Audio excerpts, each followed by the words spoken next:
What is up, everybody? Everyday Angler here. I know, long time no see, but we're back at it with the simple bass fly tying series.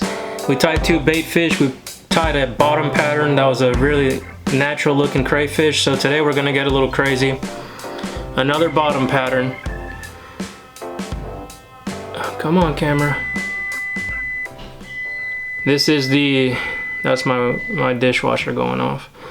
This is the purple pink leech tickler. It's the tickler because it's got these silly legs up here. I did steal that name from another fly, but I can't remember which fly it was. This is the next simple fly that we're going to be tying in our fly tying bass series. Now this one is a little more complex than the last few we've tied, but I got faith in you. You can do it. It's going to catch you a ton of fish, maybe more than just bass. This is how you know this is an authentic channel, because I'm just letting the oven go off. I ain't even gonna edit it out. Not because I don't want to, because I don't know how to. Anyways, let's get to tying. I'm just making up the name right now. The Tickle Leech. Alright, so there's only like 4 materials to this fly. This little 2mm craft foam in pink. Like I said, the I Don't Care Cray was a really like olive natural color. So with this next simple bottom fly, I'm gonna go with a brighter. I've had luck with purples and pinks and stuff, so that's what we're gonna do.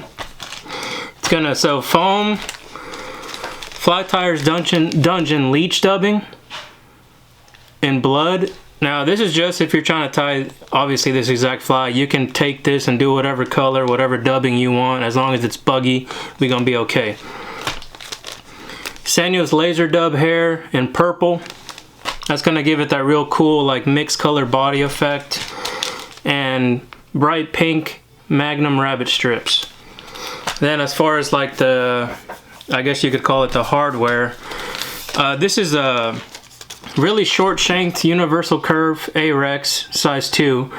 I like it because it can keep my fly kind of short, like smaller, but I've still got that big hook gap for largemouth and spots, you know, that they like to inhale it. So if you go with a too small of a hook, that's how it ends up in their throat. Or you could also miss a hook set with it. With these big hooks, small shank but big bend on them, we're not going to worry about, you know, missing a big fish. And these are just a cheapie. I think these are from Sportsman's. Dumbell eyes in red.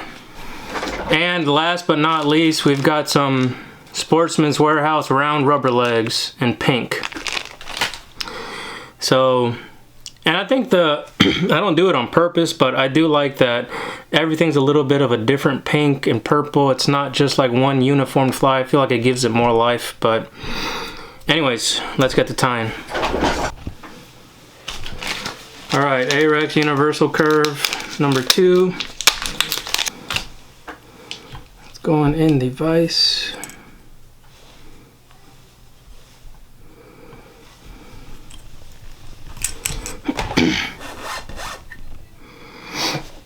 I'm gonna grab some black thread. This is Vivis 140.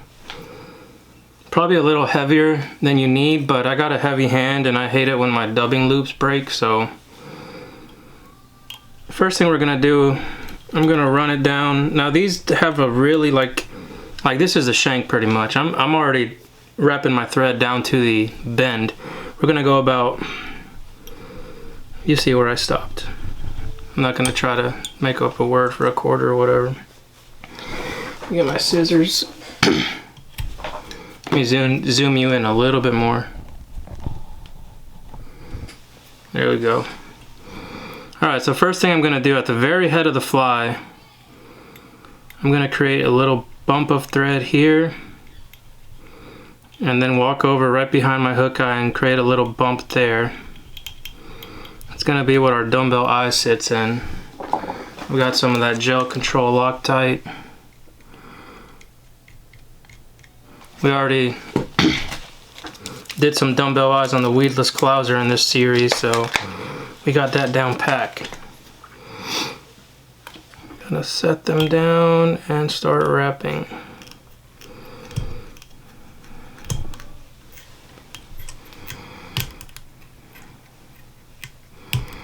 And those little bumps that we created before we laid the dumbbell eyes down really just makes it a lot easier to tie in. You're not worried about it walking around on you or anything.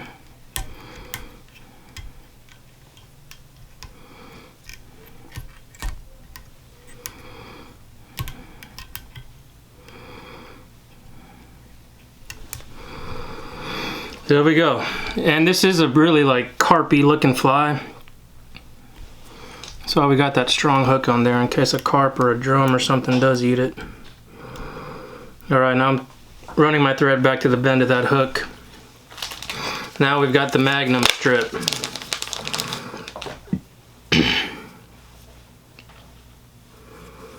This one's kind of messed up. Let me grab another one. Okay, there we go. That's the Magnum strip right there. So what we're gonna do, the length of the tail, I like to go right to my hook eye, down to where my thread stopped. So we're really gonna make the body is gonna be just as long as the tail, or the tail is gonna be just as long as the body, same difference. And I'm not worried about making this one pointy or cutting it into a triangle on the end, because I'm gonna cut my little piece of craft foam here.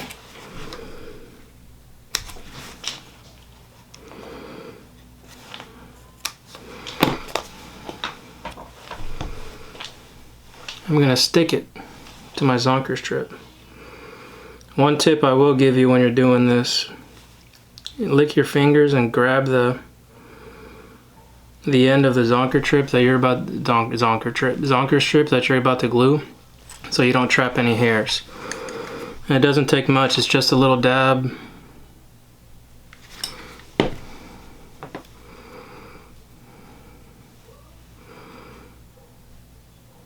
And glue. And oh, my fingers are stuck. And you hold it for like, I mean, this is already glued really. Just like that. So we know this is going to cause our tail to float up. Gonna run my thread just a little bit farther up.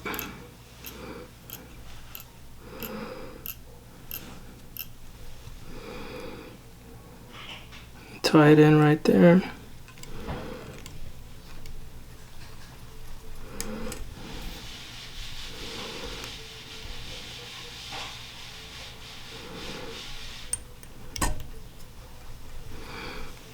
Boom, that's tight and secure now.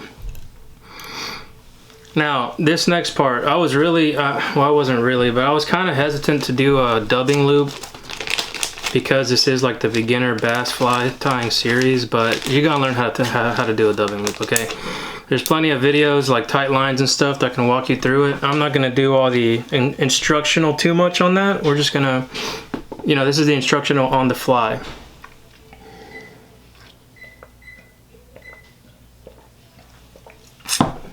And if you're really good, you don't have to use as heavy as a thread as I did. But I hate breaking my dubbing loops halfway up, so I use some thread.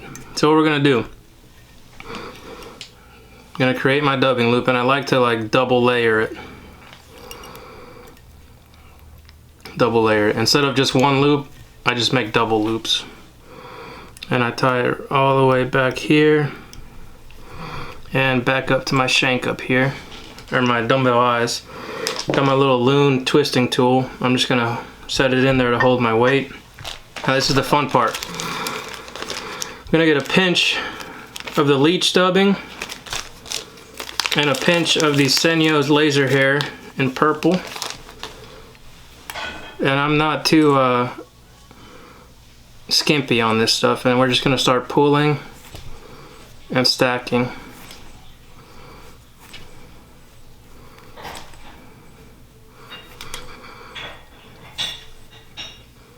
So what I'm, like in my head right now, I'm thinking, and you probably will be too, this is a lot of material, right, for this small amount of hook shank. Well, when you have this much and you have such a thick dubbing loop, you don't have to worry about wrapping it tight on the hook shank. You can make looser wraps and nobody will be able to tell because it's so tight. So you see how I've kind of fluffed it out? I'm gonna stick that in my loop now. Just like that. And now I'm gonna twist. And while you're twisting, it's good to have I keep my loon bobkin pretty clear. You know, no glue or no poking through foam or hitting it with a lighter, so then when I'm picking out dubbing loops like this, I'm not getting any type of residue or anything on it. It's just a clean dubbing loop. And I'm also not too worried about picking everything out right now because we can always do some picking once it's wrapped on our hook shank.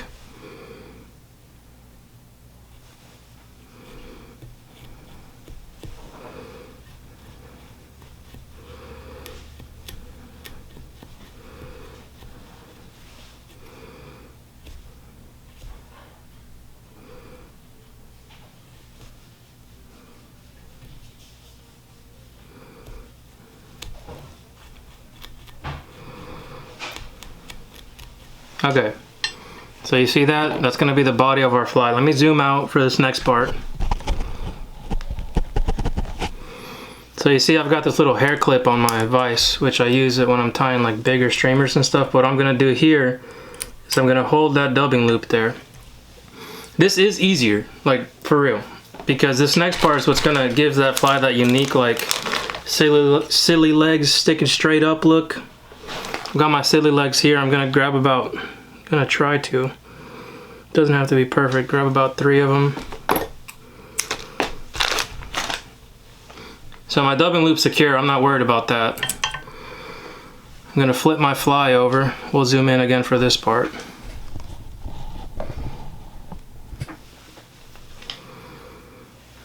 I'm gonna lay it straight on top of my hook eye, or my dumbbell eyes. And I'm gonna try to cross wrap them just like if they were dumbbell eyes.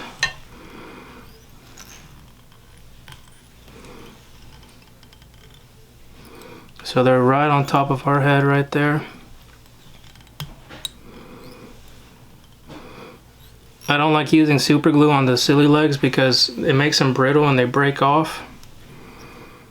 And I'm gonna leave my thread in front of my dumbbell eyes. Now we're gonna flip this bad boy back over. So, remove my hair clip here. And we're back in business. So this is kind of the trickiest part of the fly, but another tip I can give you is to get these back silly legs out of your way. Just pull them forward and do one loose wrap. Alright, now we're gonna start wrapping this stuff. Like I said, this is such a thick, well, that didn't work too well. This is such a thick dubbing brush or loop, whatever you want to call it, that we don't really have to make too tight of wraps. So now you can see I'm up to, well, you can't really see it, but I'm up to my dumbbell eyes already. So on this next loop, I'm actually gonna come in front of one of those silly legs. In front of these back silly legs is where I wrapped it. Let me try to show you. It's kind of hard with this camera, but okay, you see that? So I'm coming in front of it, like that. And I've just got enough room for one more loop, so what I'm gonna do is I'm gonna pull the front ones back now.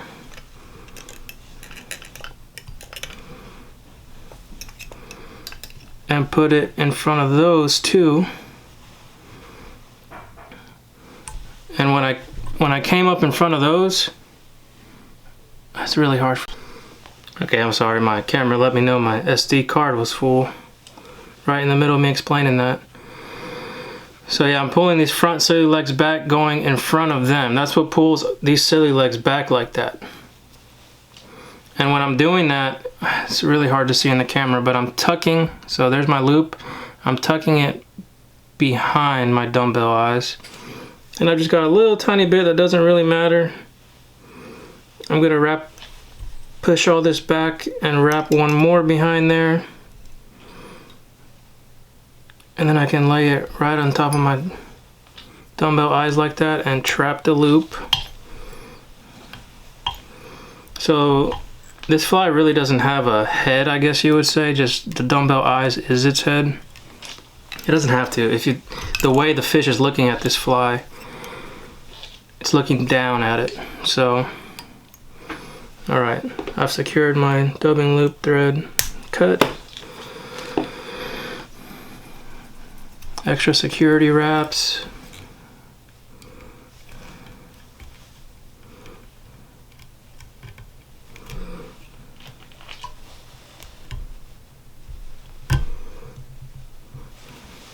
Half hitch.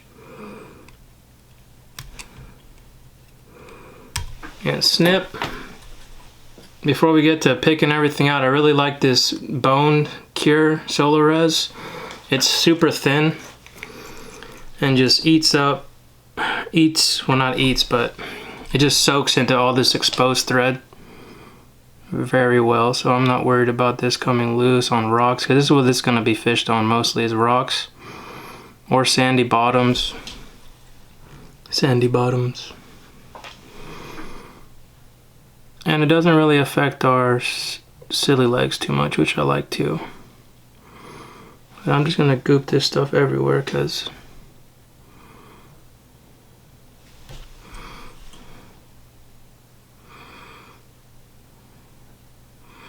now I will say, if I was gonna like really try to doll this thing up, I would do some type of head on it. But this is where the simple comes in. So okay, so we've got our silly legs now sticking straight up. Now what I'm gonna do, now I'm not gonna cut so close up here. I'm gonna cut maybe right up here. It's not really an exact science, sorry. I need new scissors. So that's what makes them stick straight up like that. And then you can kind of pull these apart.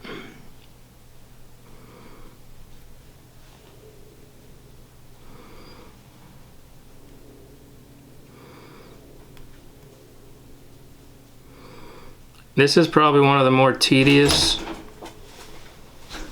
My dog just opened the door. Axel, out. Out.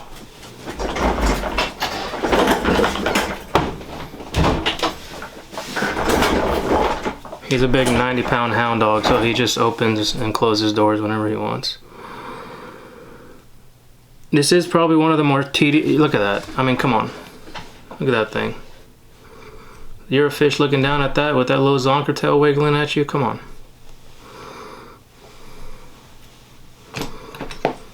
So now we can come in here and really pick this dubbing.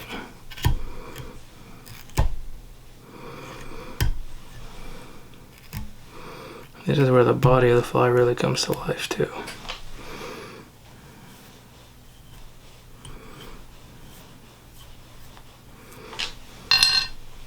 Oh, I forgot to hit it with my light.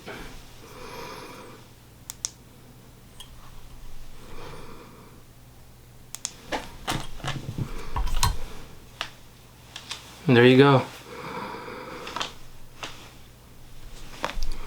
Little tickler, bass tickler, carp tickler, drum tickler. I got that name from another fly, so don't freak out, okay? This thing's gonna be floating up here. That's gonna look sick.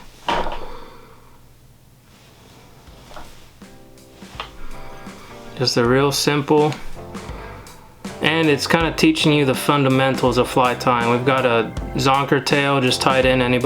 Mostly anybody can do that. The dubbing loop, and then separating our silly legs so they stick straight up like that. Now that is not a weed guard. Don't think it's going to be. But this thing moving around in this fly it's really, like I said, this is a bottom fly. So with bottom flies, what I try to do, bass fishing, is I'm trying to give this thing as much action with me not moving it at all. And that's what this thing's gonna do. Zonker moves great in the water, even in the slightest current. It's gonna be floating up. These guys are gonna be wiggling around, and I'm just scooting this thing, belly rubbing on the bottom. With a big mean hook gap hiding in there so we get the big ones too. Alright everybody, thanks for watching, and I'll catch you guys next time on The Everyday Angler.